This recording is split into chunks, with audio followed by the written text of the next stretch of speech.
Chapter I. The Existence of God. I. What is the relation of the existence of God to theology? The first and greatest question in religion and theology is, have we sufficient grounds for believing in the existence of an intelligent first cause? Belief in God is the foundation of all religion. If we have not sufficient reason for this belief, then such questions as, is revelation credible? Are miracles possible? Is prayer reasonable? Everything, in fact, relating to man, the laws to which he may be subject, the authority of the scriptures, his life here or hereafter may be dismissed as of little or no consequence. If we have not sufficient evidence of the existence of God, moral accountability has no existence, personal immortality is a myth, and all that is included in the idea of religion is utterly destroyed. Two theories are before the world, the one materialistic, the other theistic. According to the former, the original, fundamental constitutive power in the universe is blind force, or energy. According to the J/Adler, it is a living, intelligent, personal God. Neither of these theories can be mathematically demonstrated.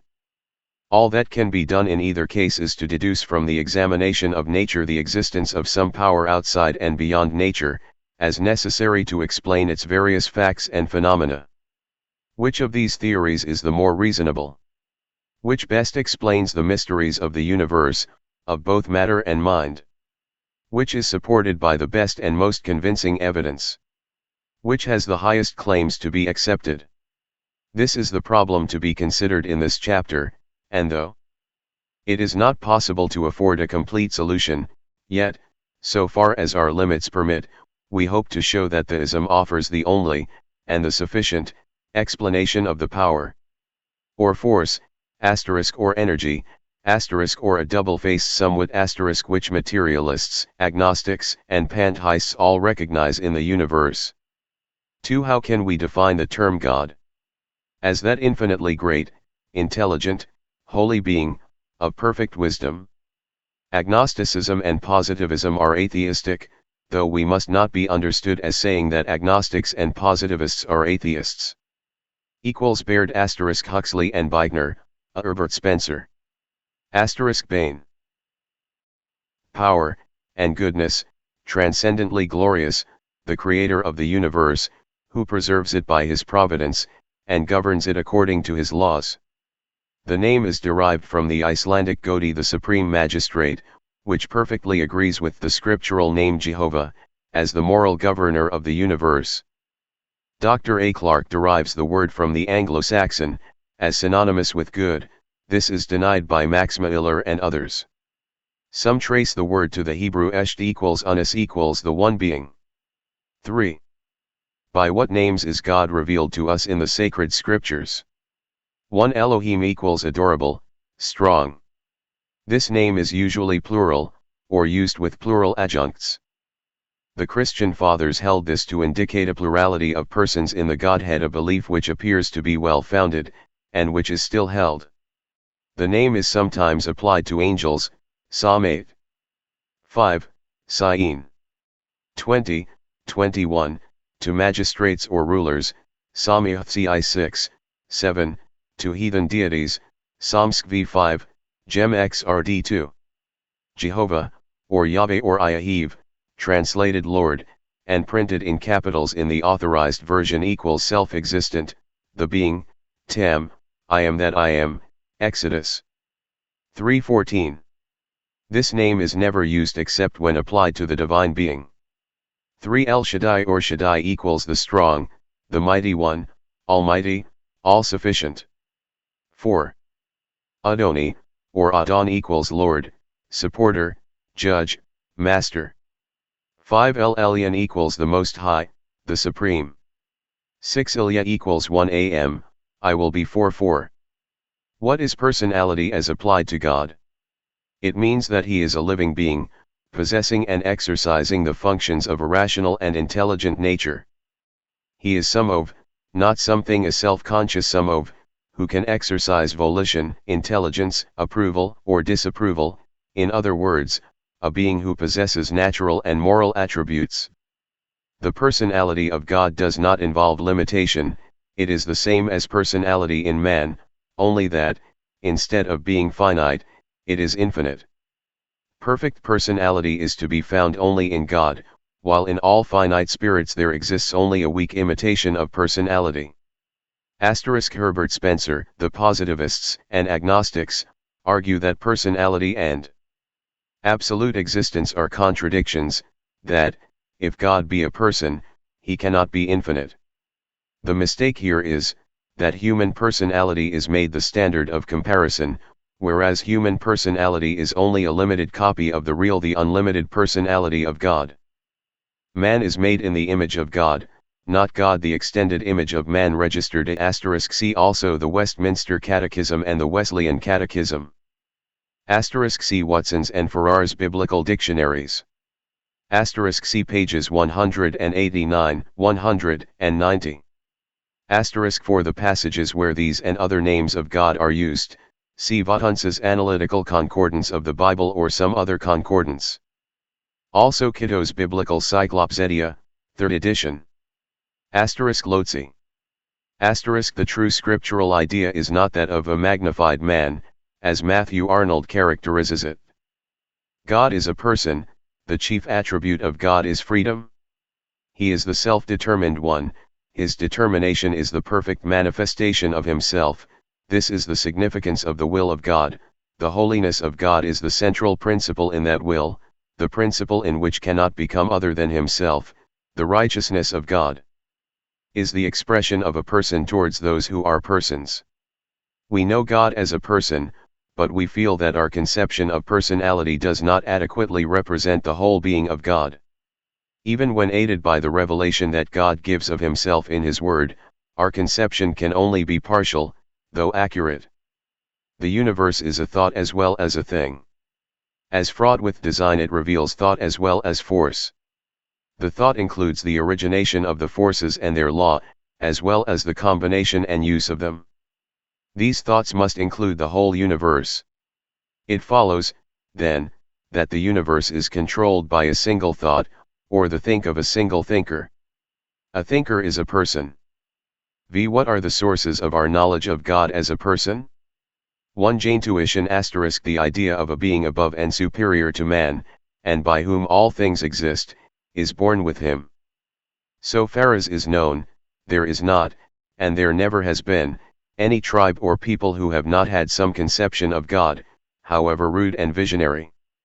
The concept of God is the revelation of himself to the human soul. 5. Man has by nature an original deep-rooted sense of God's presence, which precedes all observation and reasoning.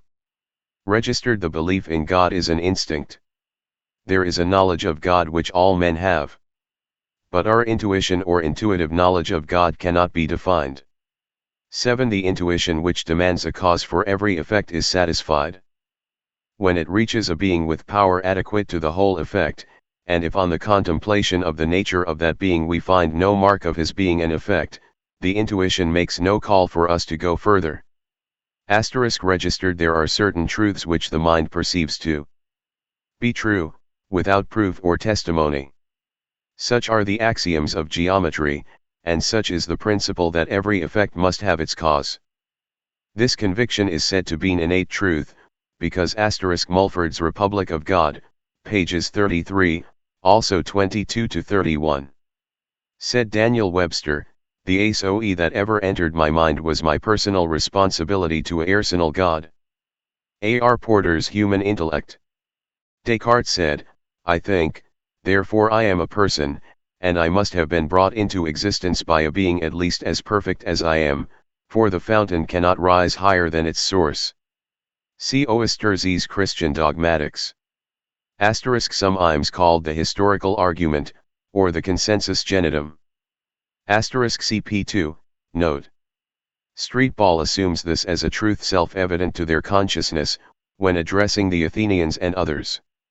Acts 14. 15 to 17, 17. 24 to 29, Romi 18 to 21, 2.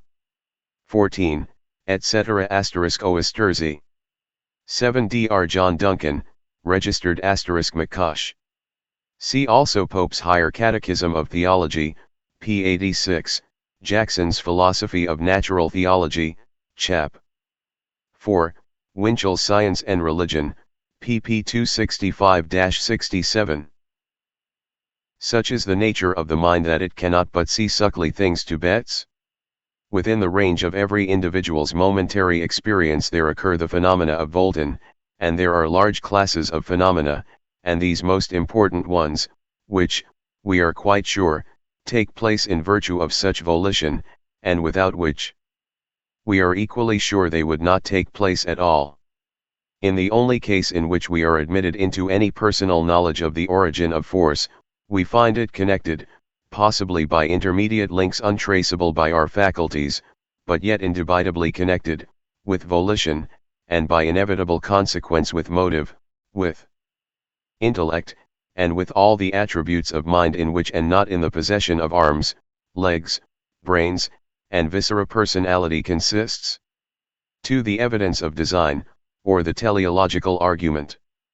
Everywhere throughout the visible universe there are evidences of adaptation of means to ends purpose, and this necessarily implies personality and intelligence. Paley illustrates this by a man finding a watch, and upon examination of its mechanism he comes to the conclusion that the watch must have had a maker, that there must have existed, at some time and at some place or other, an artificer or artificers who formed it for the purpose which we found it actually to answer, who comprehended its construction, and designed its use. Contrivance, he argues, proves personality. The evidence of contrivance or design in the world proves that its originator must possess personality, while the whole structure of the universe proves him to be a being infinite, as well in essence as in power, yet nevertheless a person. Cicero argues that it would be more reasonable to believe that the letters of the alphabet thrown together would fall into such order as legibly to form the annals of Ennis. Hodge. In the last century, and previously, one of the principal arguments used to foe the existence of God was that lo as a priori, from the nature of a cause to the nature of its effects, we lay down evident principles or axioms, and from these deduce other truths that are more complex, and as the principles from which we begin are first sent known to us, and in the order of our thoughts are prior to the truths deduced from them, we are said to argue a priori. Bishop Hamilton's Works, Volume 2, pages 26, 27, edit. 1809, Anselm, Descartes, Dr. Samuel Clarke, Bishop Hamilton, and others, stated this argument with great learning and force. It has, however, been always regarded by many theologians and metaphysicians as inconclusive, and calculated to perplex, rather than to produce rational conviction. Clement of Alexandria among the Fathers was of this opinion. See Works, Volume 2, pages 269, 270, Clarke's edition. Waterland, Dr. Gretton, T. Knowles, and others in the last century regarded the argument as defective. In the present state of the discussion respecting the existence of God, we may set aside this method of proof, not as having been exploded, but as being replaced by other and more satisfactory arguments.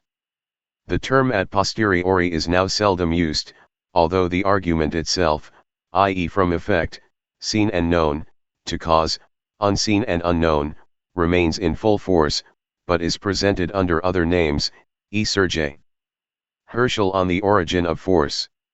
The italics are the authors. Hume. The finding of a watch on a desert island would show that men had been there, by an inference from effect to cause.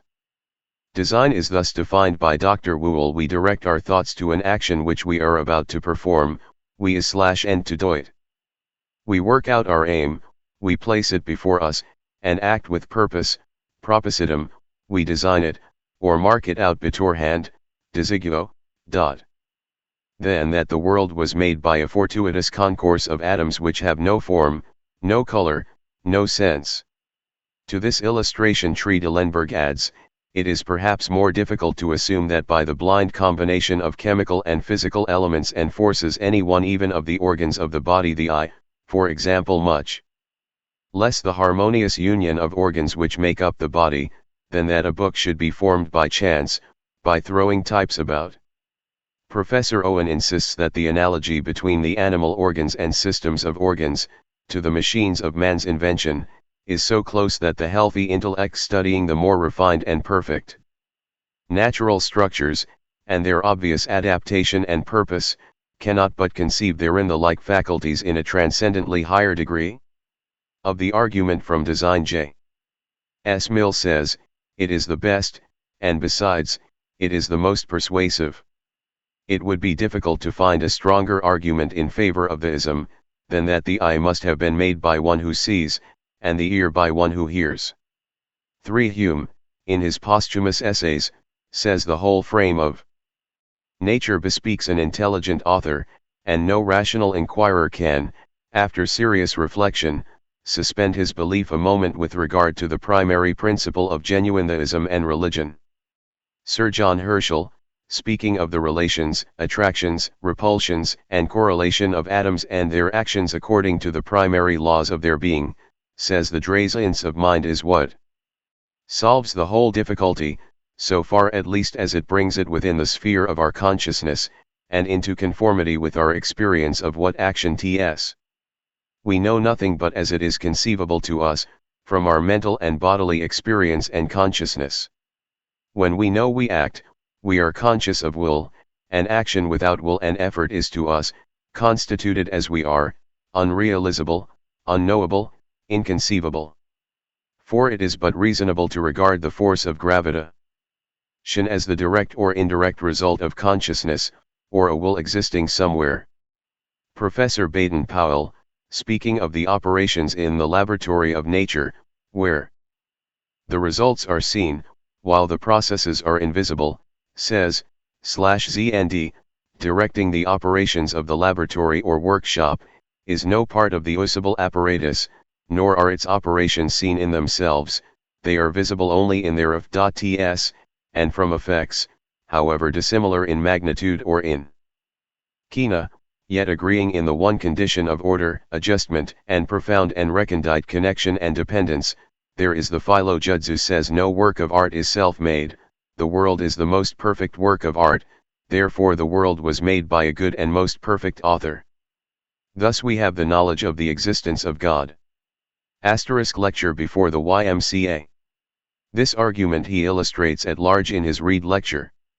R*me on Hamilton. And yet Darwin insists that the eye is not the result of design or intention of the Creator, but of slight alterations effected by natural selection among creatures, developing for perhaps millions of years. Scientific lectures. The italics are the author's. Ibid. Same evidence and outward manifestation of /invisible intelligence, as vast and illimitable as the universe throughout which those manifestations are seen. The inference of design, intention, forethought, implies intelligent agency or moral causation.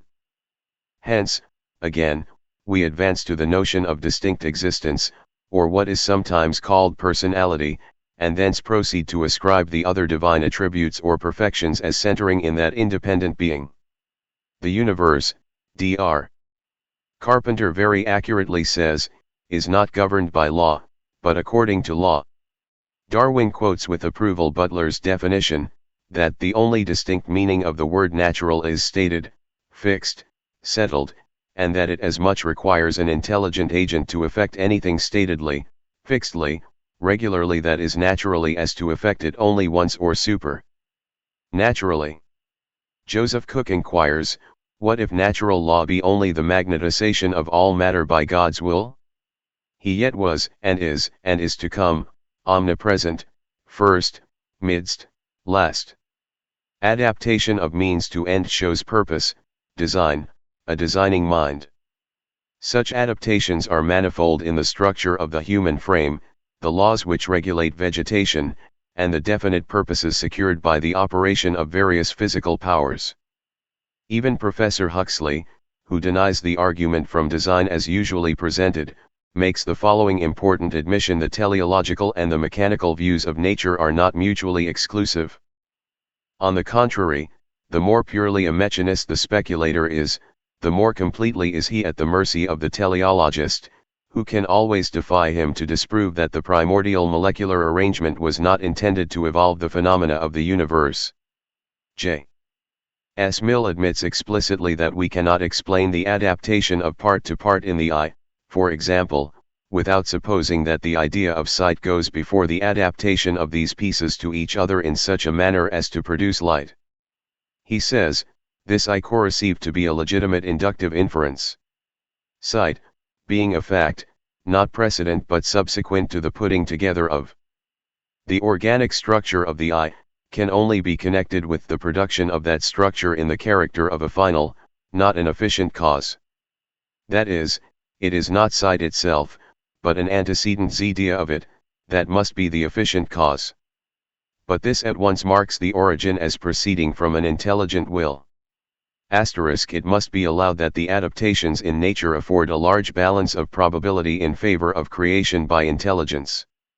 The number of such instances, of adaptations, is immensely greater than is, on the principles of inductive logic, required for the exclusion of a random concurrence. 1. The Spirit of the Inductive Philosophy, Volume 2, p. 174. The italics and capitals are the authors. Powell's Connection of Natural and Divine Truth, pages 183, 184.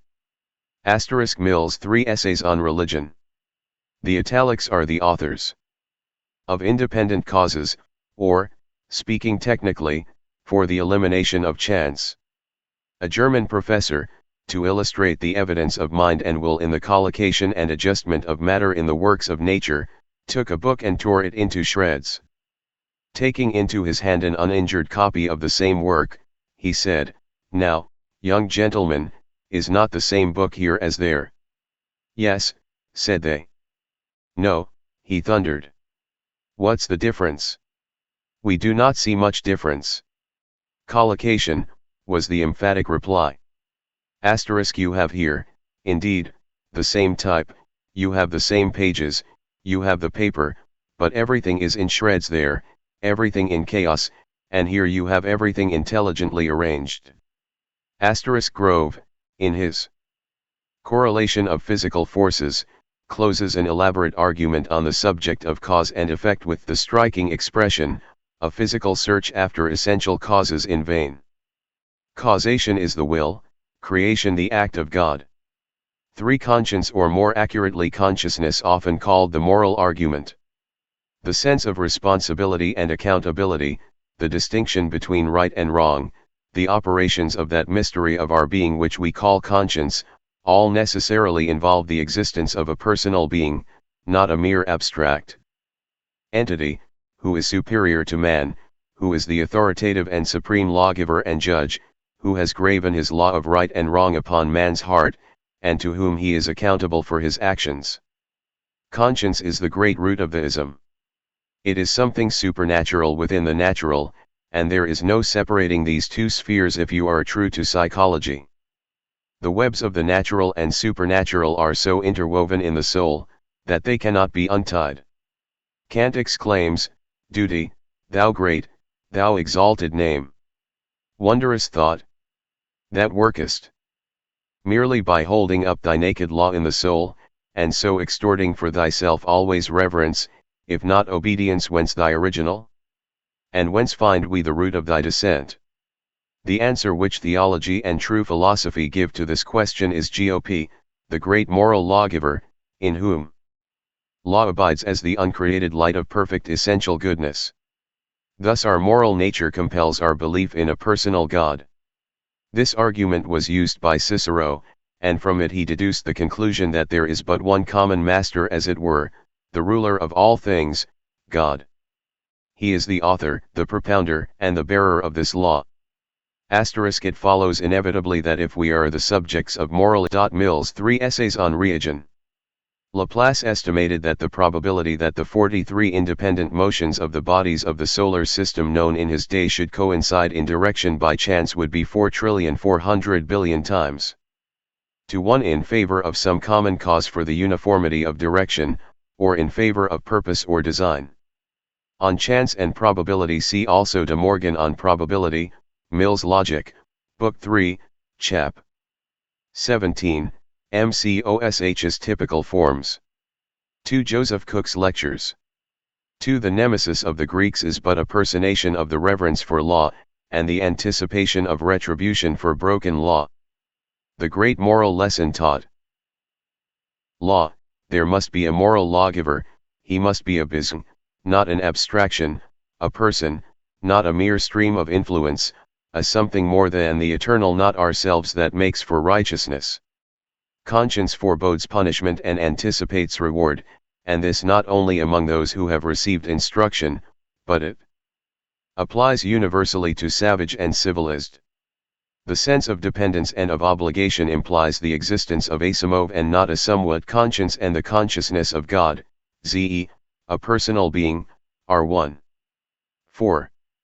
Revelation. While intuition, the evidence of purpose in nature, the instinctive consciousness of right and wrong, the sense of dependence and moral accountability all go to demonstrate the existence of a being who possesses intelligence and will, who gives us laws, and to whom we are accountable, and who from the very nature of the case must be a person, yet it is only by revelation from God Himself that we can have any adequate knowledge of His nature and attributes.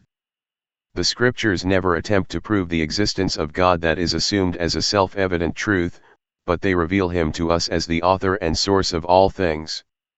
As exercising a direct personal, intelligent superintendence over the universe, and as bearing the relation to His accountable creatures of Father, Judge, and Sovereign. Revelation emphatically declares God to be a living being, not a mere abstraction, or influence, or force, or energy. The highest words of Scripture concerning the Supreme Being are God is Spirit, God is light, God is love. Holding fast to this conception of God as thus revealed to us, we have an idea which satisfies every demand of the intellect, and every claim of the heart. We, therefore, refuse to be entangled with the metaphysical discussions about the absolute, or the infinite, or the unconditioned, on the one hand, or the scientific negations about the unknowable, or the inscrutable, or the infinite and eternal energy by which all things exist. On the other. 6. Is it not objected that, whether God exist as a person or not, He is unknowable? Such is the contention of some metaphysicians and many scientists. 1. Sir William Hamilton and Dean Mansell, in their theories of the unconditioned, the absolute, or the unknowable, maintain, by Aeschylus was, that amid the apparent confusion of things moral, law violated would be followed by retribution. This same truth was recognized and taught by Hesiod and Homer. 1. See Joseph Cook's Lectures on Matthew Arnold's Views of Conscience and Organic Instincts of Conscience. Also Rowe's Lecture on Human Responsi Lan in Popular Objections to Divine Truth, pp. 54-62. Isa XL. 21, Acts 17. 26-29, Psalm 19. 1-3, ROMI, 20. *PROV 8. 27-29, Job 38. 9-12, etc. Professor Clerk Maxwell, not long before his death, said that he had scrutinized all agnostic hypotheses he knew of, and found that they one and all needed a God to make them workable. That while God has an intelligent and moral nature, yet because He is infinite and we finite, and because He is absolute, while our knowledge is relative, that, therefore, it is impossible for us to say what kind of actions are to be expected from God, or, in fact, to assert anything respecting His righteousness, except the mere fact that it exists. Various so-called scientific objections are raised to the conception of God as personal. Excepting the avowed atheist, all admit the existence of some power beyond and outside nature, but it is contended that we can know nothing respecting this cause of all things, only that it is. God is utterly and forever unknowable. An inscrutable power of which we know no more than Job did, when he said, "Can man by searching find this power out?" An infinite and eternal energy from which all things proceed. the divine power that cannot be identified with the totality of phenomena. These are among the scientific definitions of the cause of all things.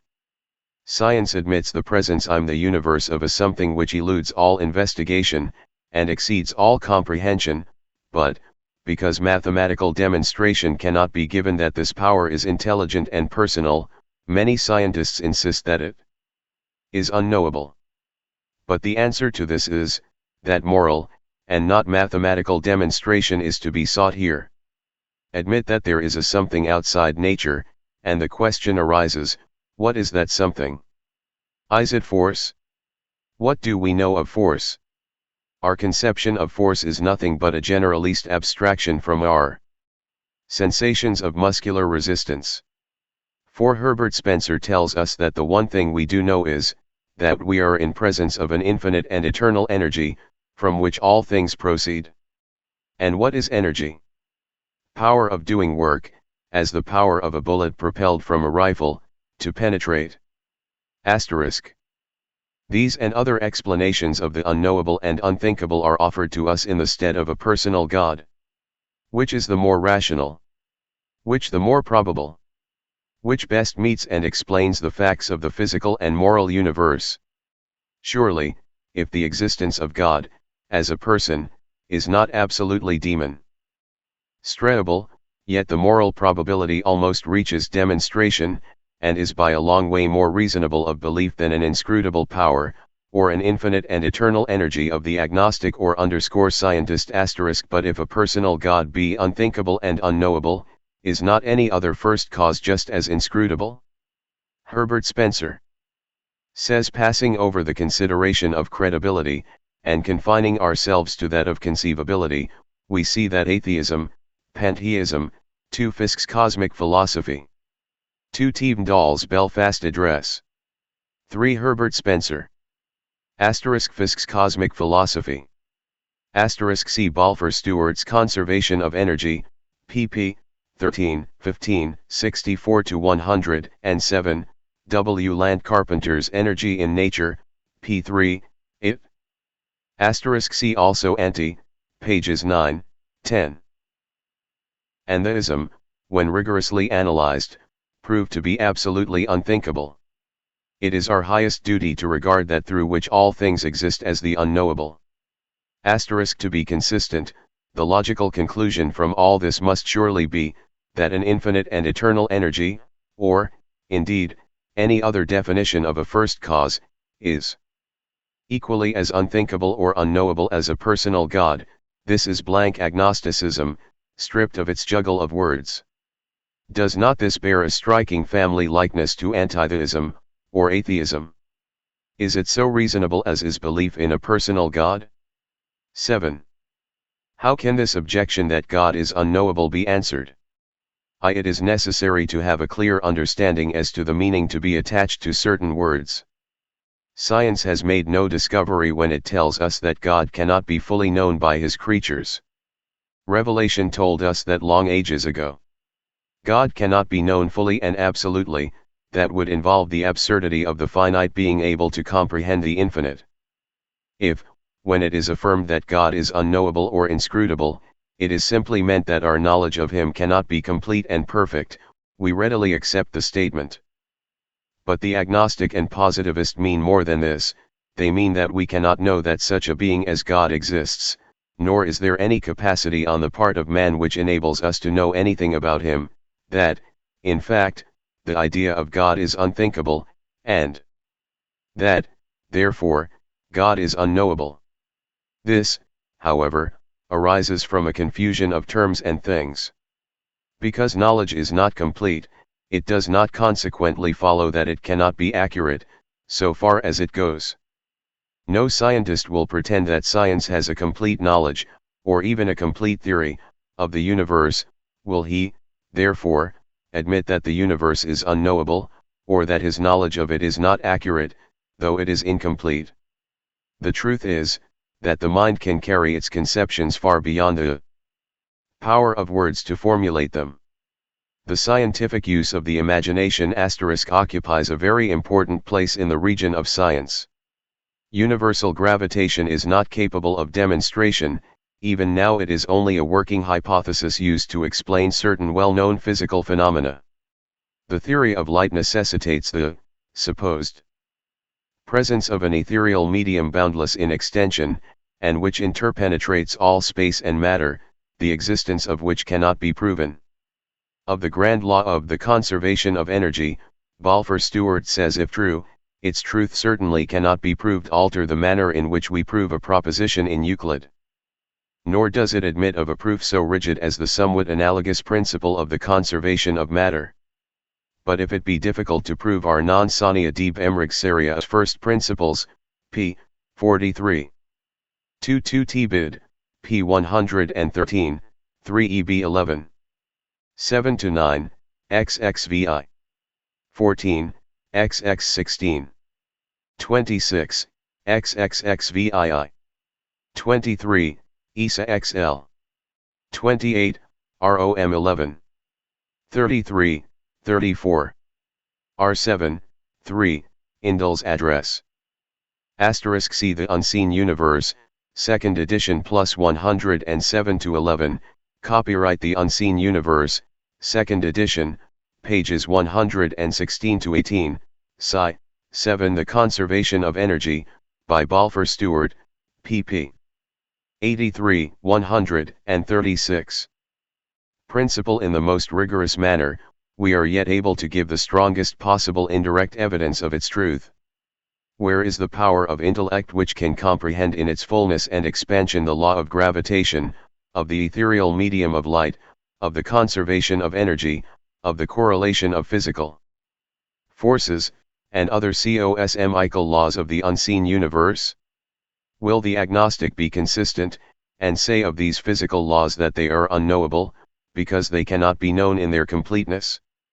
No one doubts the correctness of the theories by which it is attempted to explain these laws, and yet no one will affirm that they are fully understandable or explainable.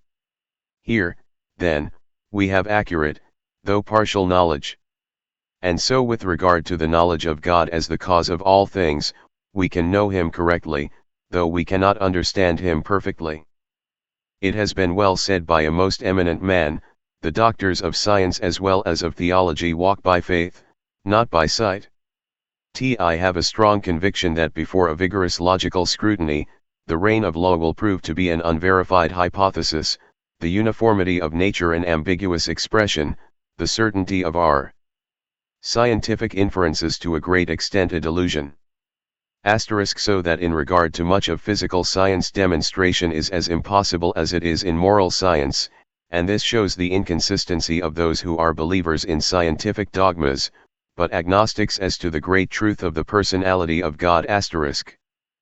Dr. John Duncan very truly and beautifully says, I do not know the whole of God, and many things I dare neither to affirm nor to deny, but what I do know of Him I find so grounded in my very being, so confronted by all the forms of all external being, so calm, fortaying to my heart, so fruitful in the life, that I affirm it beyond the possibility of denial. To a first cause being acknowledged as a necessary conception of the universe, a personal first cause is no more inconceivable than any other first cause. It is certain that we must predicate self-existence and eternity of something, the only problem is whether that something is personal or impersonal. Which then is the more rational, that an eternal impersonal force, or energy, or influence, should have filled nature with its marvelous adaptations and 1. The Conservation of Energy, by Balfour Stewart, p. 84. 2. Professor Jevons, The Principles of Science. Ibid, Preface. Tf. We strike out, from science, all which is in reality scientific faith. Science is shriveled up into a little residuum of proportions, whose contents are so scant and insignificant as scarcely to repay the trouble of investigation. Ulrich. Hope to be able to make manifest how the existence of God follows as the result of the modern investigations of nature, with the same certainty, perhaps with even greater, than, G, the existence of a universal power of attraction operating at a distance, of a material of light or heat, ether, of an electromagnetic fluid, etc. For it will be seen that these assumptions of natural science equally belong only to the sphere of scientific faith.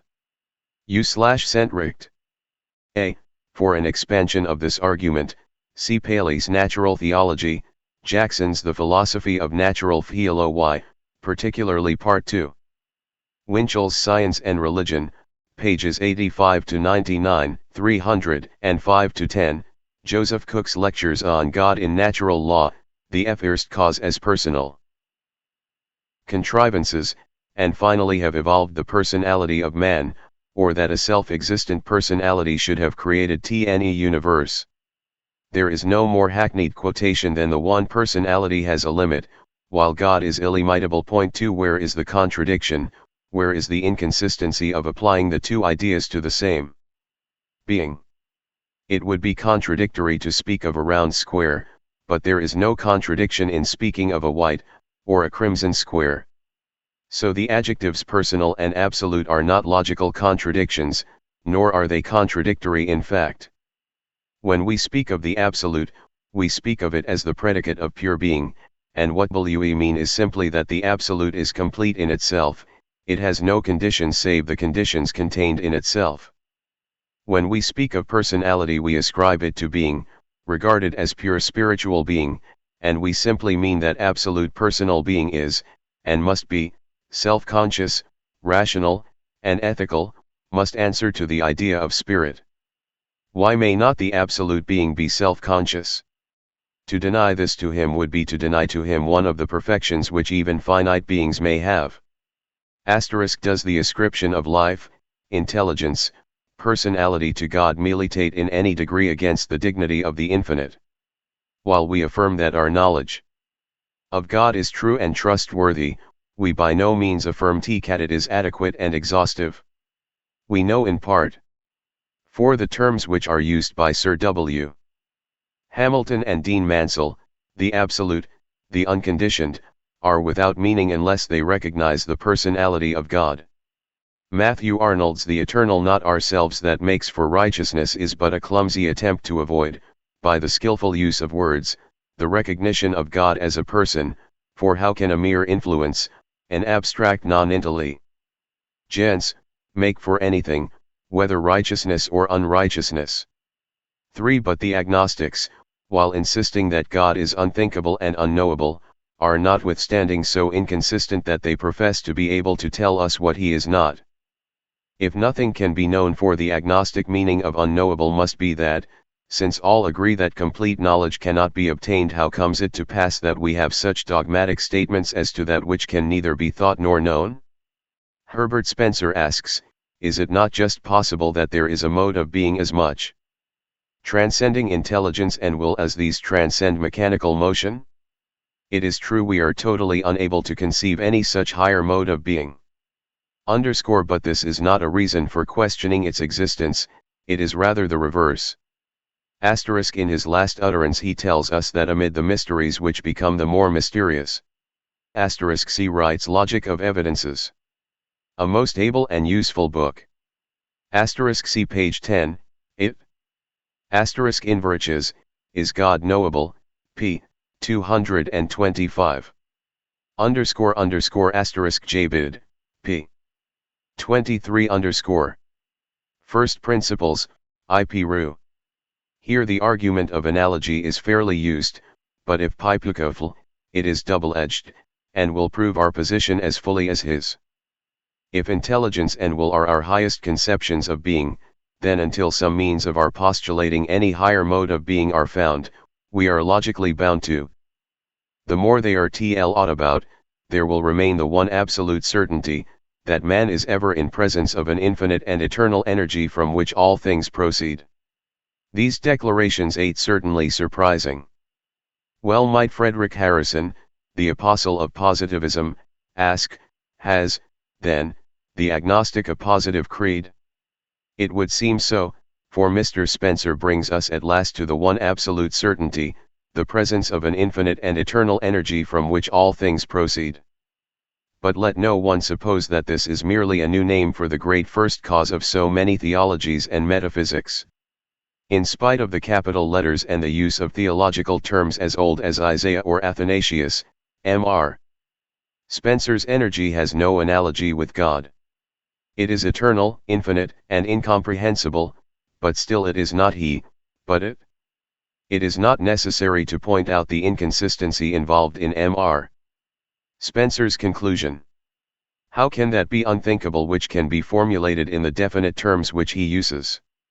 And how can that be unknowable in regard which he can describe the nature, the extent, and the duration of its existence and or apply these qualities to God? J.S. Mill acknowledges, it would no doubt be absurd to suppose that our words exhaust the possibilities of being. From this he draws the illogical conclusion that God must be unknowable, as if what our EES do express must be without meaning, because they do not express everything. One Religion, A Retrospect and Prospect, the 19th Century, January 1884, X2. Is Thees the higher mode of being of which Mr. Spencer elsewhere speaks? EEPP. 20 Parsi Ghost of Religion, the 19th Century, March 1884, p. 494, etc. In this paper the believer in the religion of humanity trenchantly routs the agnostic, and shows the absurdity of formulating anything respecting that which is unknowable. In a passage of great pathos Mr. Harrison illustrates the utter hopelessness of those, the ASIS of whose religion is that they are in presence of the unknowable energy, and shows the superiority of the religion which consists in the worship of collective humanity. In the June number of the same review Mr. Justice Stephen criticizes both Mr. Spencer and Mr. Harrison. He pronounces the paper of the former as an intricate game of which words are the counters. I can see nothing in it but a series of metaphors built one upon another, and ending where it began. The whole theory is a castle in the air, uninhabitable and destitute of foundations. Mr. Spencer's conclusion, continues Mr. Justice Stephen, appears to me to have absolutely no meaning at all. It is so abstract that it asserts nothing.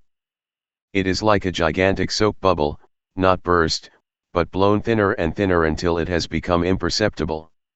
Were the subject not so serious, it would be amusing to witness this triangular duel by these three Goliaths of literature. The agnostic makes the religion of the future to be a consciousness of the presence of an infinite and eternal energy, that, and nothing more.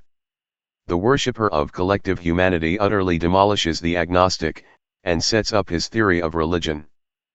The neo-Christian, with keen sarcasm and keener logic, smites both hip and thigh, and at the same time constructs a religion that would remain if Christianity were extinguished, and with which he thinks the world would get along very well, that is, if the world as it now is would only last, a very important saving clause.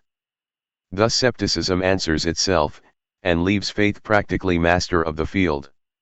Dr. James Martineau, in criticizing GSAP nel unknowable, says to say that the first cause is wholly removed from our CS dealin is not simply a disclaimer of faculty on our part, it is a charge of inability against the first cause. 2. And in the very act of declaring the first cause incomprehensible, you do not permit it to remain unknown. For that only is unknown of which you can neither affirm nor deny any predicate I. Many things may be unthinkable to individuals, or to a number of persons, which are not so in themselves, the defect may be in the thinker, not in the subject of thought. CCOR, 1. 20, 21.